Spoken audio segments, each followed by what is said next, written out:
as I was putting this together, I was thinking, I was reading some of the stuff about your decision to transfer out of Villanova, and that the reason why you chose one of the reasons why you chose Miami. I mean, if you've ever been to Miami, you kind of that sells itself, but also that they had recruited you out of college, and you're not that far removed from college. There have been a lot of rule changes. I factoring NLI in would be difficult, but the transfer rules now are different. And I couldn't help but kind of think of posing you the question that if you had the first year at Villanova like you did, do you think you would have chosen a different school other than Miami, knowing full well that you likely probably could have transferred again? And I guess maybe even with the coaching change from Coach Haith to Coach L, I mean, I'm assuming you probably got good vibes from Coach L almost right away, but you could have said, you know what, I just don't know if I want to play for this guy. Maybe there's another coach out there that you had some relationship with before. So do you think your college experience would have gone a little bit differently, or do you think it would have wound up probably like it did if the transfer rules existed right now? Amazing. You guys are amazing at the questions, by the way. Amazing. Do I think my career would have went the way it did if I had the transfer portal? When I was leaving Villanova, I probably wouldn't have went to Miami. You know what? That's a lie.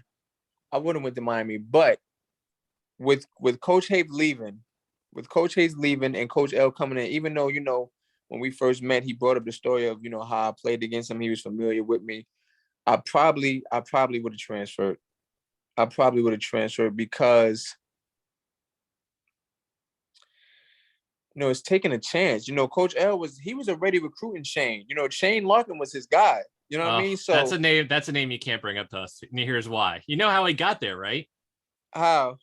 So when L was at Mason, he was supposed to go to George Mason, right? I know. They had 2 scholarships and they had 3 players involved. One was Shane, one was Corey Edwards, one was Vaughn Gray. Corey Edwards from New York. Yep. He just got a coaching job. Yeah, at Drake, right? That's another one of my guys. Yep. And so I still remember I did not go to very many. They called them Mason Madness, the Midnight Madness sort of equivalent. I never really went to any of them, but I think that this was one that, at that time, the program is continually on the rise. I graduated in 2006, the Final 4 year. So, I mean, yeah. But amazing year. But still to follow that up with, again, you go and you beat Villanova and you're back in the tournament again and everything like that. Things are, this is not just a flash in the pan. Right. And that, Shane Larkin, son of Barry Larkin, is a top 100 recruit. We're in the mix for him and everything like that. And so the story goes, and I don't know if this is, I have no inside access, but this is just what's been told, is that supposedly they had the 3 of them at Mason Madness, which I can say that was true because I saw all 3 of them there. Right. And supposedly the story was, as they said, whoever commits first gets the spots. And so supposedly Vaughn Gray and Corey Edwards committed. And Shane, I don't know if he was late in saying yes or just decided to take a little bit. I don't know. He winds up going to DePaul. L leaves and goes to Miami. And I think that Shane, whatever didn't work out at DePaul very quickly. Right, I remember that. And then he winds up at Miami.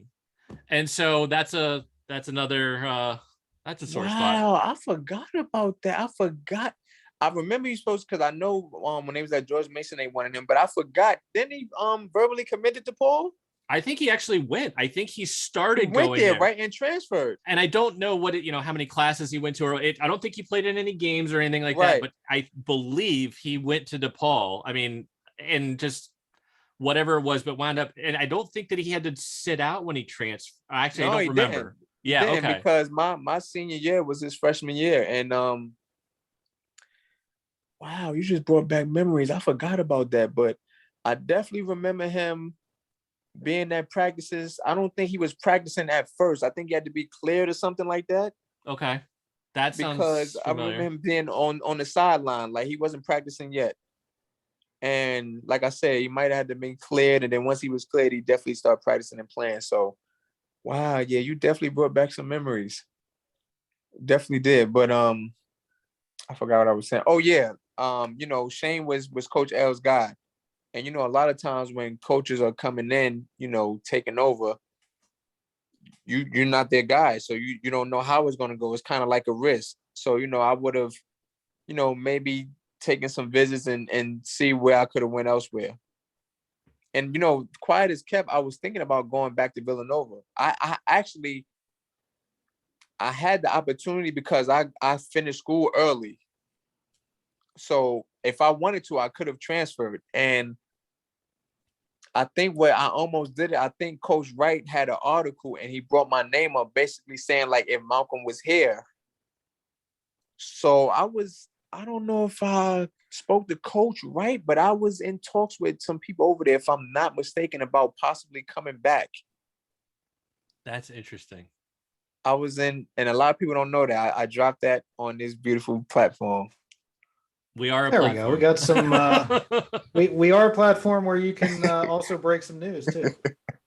Hello, and thanks for watching. Be sure to give the video a like, and you can watch more videos over here. You can also click subscribe over here so you're notified when we have new content here on Expat Hoops.